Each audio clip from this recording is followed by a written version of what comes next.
Jadi giliran papa kapan? Tanya Tuan Evan. Devan tak menggubris ucapan ayahnya. Justru meledek dengan memeluk erat Dinda. Dinda menurunkan Devan dari gendongannya. Lihat ada es krim. Tunjuk Dinda pada tukang es krim keliling yang tengah menjajakan dagangannya.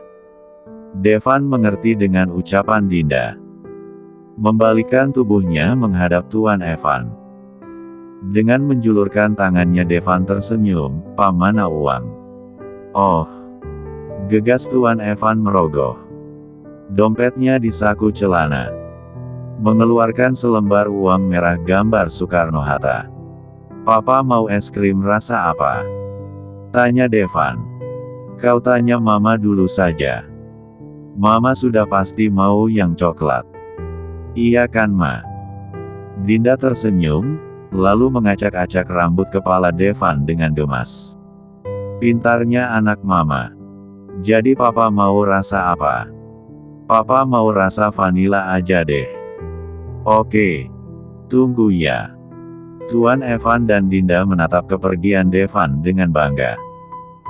Dia masih kecil tapi sudah dilatih mandiri dan tak selalu bergantung pada orang lain. Tuan Evan menatap Dinda kemudian. Lebih tepatnya mereka berdua bertatapan. Melihat Dinda yang terus tersenyum padanya tentu membuatnya merasa lega.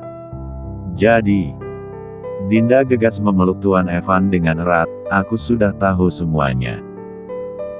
Maaf karena sempat ragu padamu sayang." Tuan Evan balas memeluk Dinda, setidaknya dia sudah bisa bernafas lega sekarang. Kesalahpahaman sudah berlalu, mereka berdua dapat hidup dengan tenang mulai sekarang. Mungkin saja kan? Hehehe. Sepasang suami istri itu mengobrol layaknya tak pernah terjadi apapun. Senyuman di antara keduanya itu tentu sangat membuat mereka bahagia. Sampai saat mereka mendapati Devan telah kembali. Namun sepertinya pria kecil itu mendapatkan teman baru di sampingnya. "Ma, Pa, ini es krim kalian." Devan dengan pintar memberikan es krim pada kedua orang tuanya. "Loh, es krim kamu mana?" tanya Dinda. "Hei, mana es krimku?" Gadis kecil di samping Devan memberikan salah satu es krim yang ia pegang. "Hai gadis manis. Siapa namamu?" tanya Tuan Evan menyapa teman baru putranya itu. Gadis kecil itu tak menjawab, diam seperti orang bingung. "Hei sayang, siapa teman barumu ini?" tanya Dinda pada Devan. "Namanya Kalistama." "Oh, cantik seperti orangnya." Dinda mendekat ke arah gadis kecil itu, mencoba untuk akrab meski baru ketemu. "Di mana mamamu sayang?" Lagi-lagi gadis kecil itu tak menjawab. Hanya menunjuk pada seorang ibu muda yang tengah sibuk dengan ponselnya duduk di bawah naungan pohon besar. "Oh, itu mamamu ya?" "Bukan, itu Mainani." Dinda tersenyum, gadis kecil dengan gigi ompong itu terlalu menggemaskan dengan kuncir duanya bagi Dinda. "Kalau tante boleh tahu, berapa umurmu?" 3 tahun 4 bulan. "Wah, kau baru 3 tahun. Aku saja sudah mau 7 tahun. Sela Devan. "Itu artinya kakak sudah besar." "Ya, lihat aku tinggi kan?" "Iya, kakak tinggi dan tampan." Celotehan kedua anak kecil itu tentu membuat Dinda dan Tuan Evan begitu takjub. "Lihat, bukankah itu menggemaskan? Bahkan Devan sudah pantas jadi seorang kakak," bisik Tuan Evan di telinga Dinda. "Entah mengapa aku juga ingin anak perempuan. Ayo gas." Dinda dan Tuan Evan tertawa bersamaan. Melupakan sejenak lika-liku kehidupan yang sudah terjadi di antara mereka. Bergandengan tangan kembali untuk menyongsong hidup yang lebih bahagia bersama keluarga mereka. Kisah Revandra Bagaskara dan Adinda Maharani memang selalu membuat siapapun yang kenal dengan mereka menjadi gemas. Seminggu kemudian, Dinda tengah menemani Devan malam ini.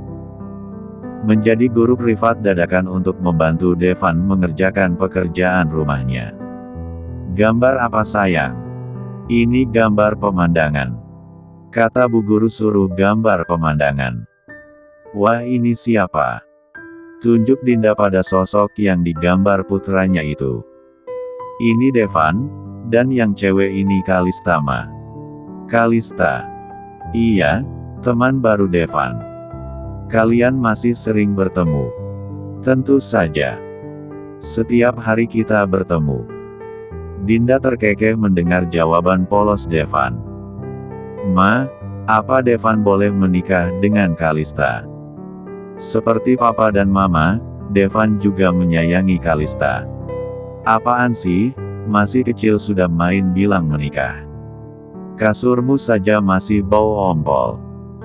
Kalau begitu nanti saja jika Devan sudah besar dan tinggi kayak papa."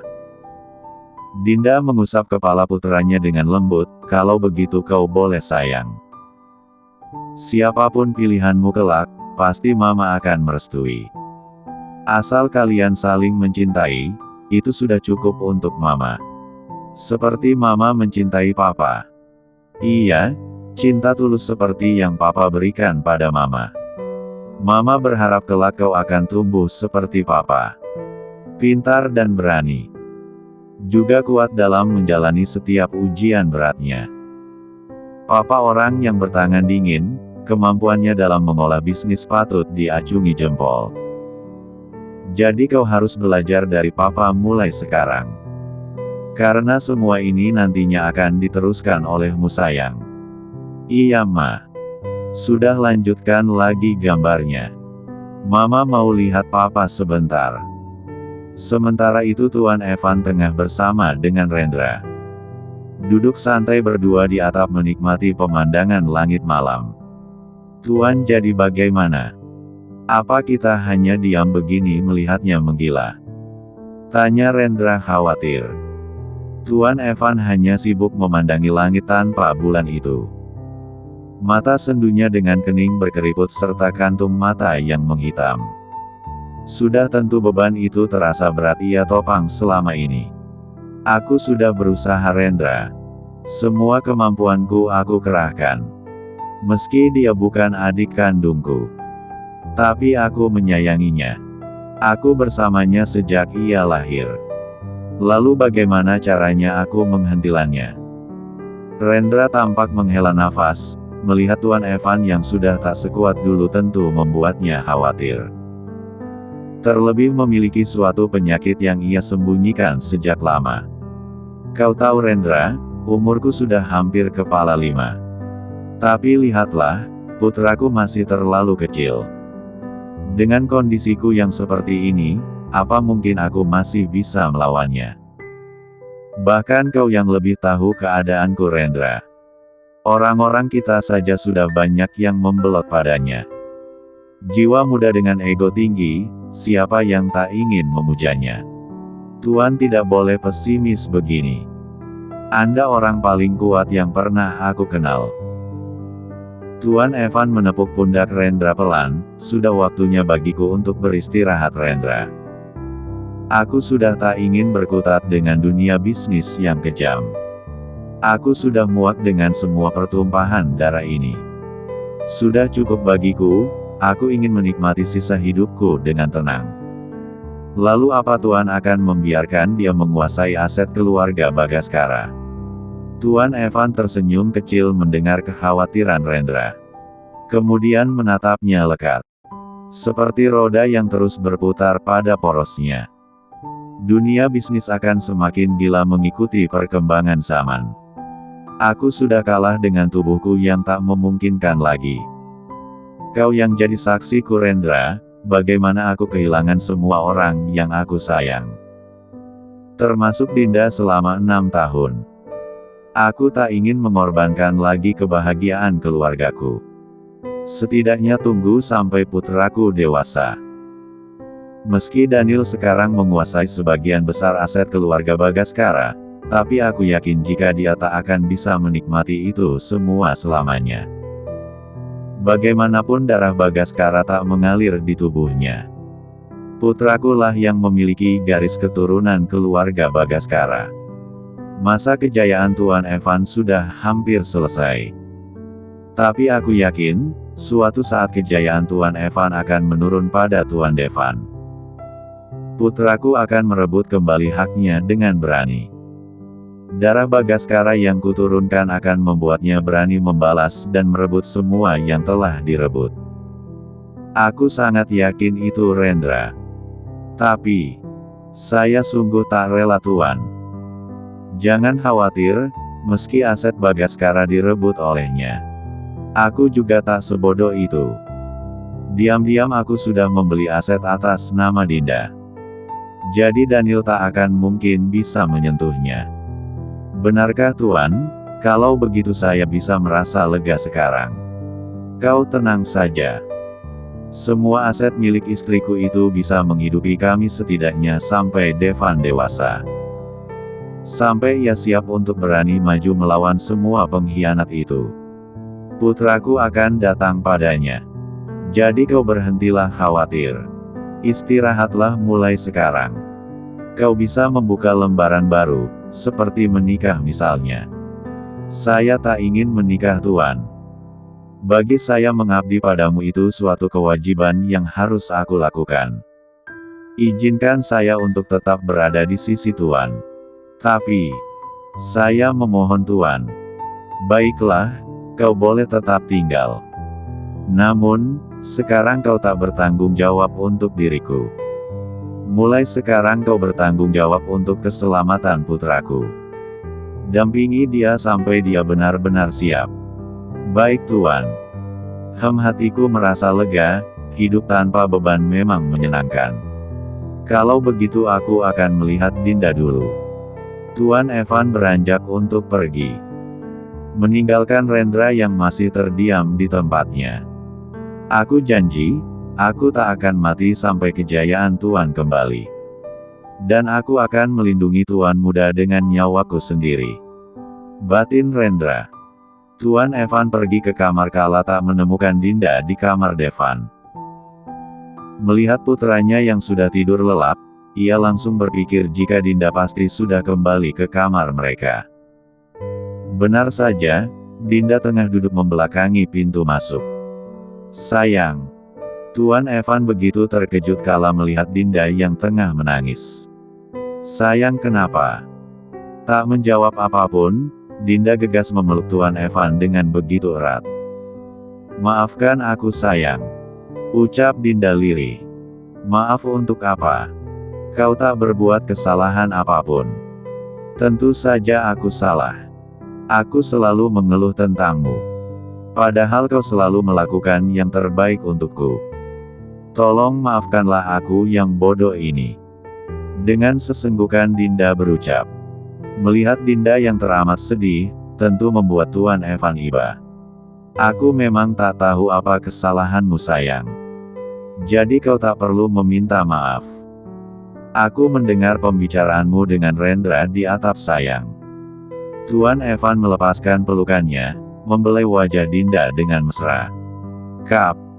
Tuan Evan mengecup bibir Dinda dengan hangat. Lalu apa kau menyesal sekarang? Aku bukan Tuan Evan yang dulu. Sekarang aku hanya pria biasa yang sederhana. Dinda tersenyum, balas mencium pipi suaminya dengan lembut. Aku tak takut, meski hidup miskin sekalipun. Asal itu bersama denganmu. Aku rela, sayang. Dasar bodoh. Tentu aku tak akan membiarkan kalian kesusahan karena diriku. Jangan khawatir, semua sudah diatur matang-matang. Aku percaya pada suamiku, beruang madu yang manis dan penuh kasih sayang. Tuan Evan mengulurkan tangannya, sementara Dinda dengan senang hati menyambut uluran tangan itu. Aku ingin hidup bahagia denganmu, Dinda. Menikmati masa tua dengan wanita yang sangat aku cintai. Siapa yang bilang kamu tua? Kamu masih Tuan Evan yang tampan dan mempesona di mataku. Kau ini memang selalu bisa membuatku bahagia. Bagaimana kalau kita pergi untuk liburan? Anggap saja ini honeymoon untuk kita. Boleh, mau kemana kita? Keliling dunia mungkin. Kau bisa saja sayang. Aku serius. Aku ingin mengajakmu mengunjungi tempat-tempat paling indah di seluruh dunia. Bergandengan tangan kemanapun kita pergi. Papa beruang, Mama beruang dan bayi beruang kita. Kap. Mereka saling melepaskan kecupan cinta itu. Mencoba untuk menikmati hidup yang selama ini terlalu rumit mereka lalui. Sudah saatnya bagi keluarga beruang untuk menepi. Mengalah bukan berarti kalah, terlihat menang bukan berarti dia aman. Sepasang suami istri itu saling menatap satu sama lain. Saling menguatkan dengan cinta mereka yang sangat besar. Kisah Tuan Evan yang mencintai Dinda tak akan pernah berakhir. Cinta sejati yang mereka miliki akan mereka turunkan pada anak-anak mereka kelak. Saling bergandengan tangan dan menguatkan satu sama lain. Dinda bersyukur bisa menemukan cinta dari Tuan Evan. Gadis tengil yang dicintai CEO tampan itu sangat beruntung bisa menemani suaminya dalam masa apapun.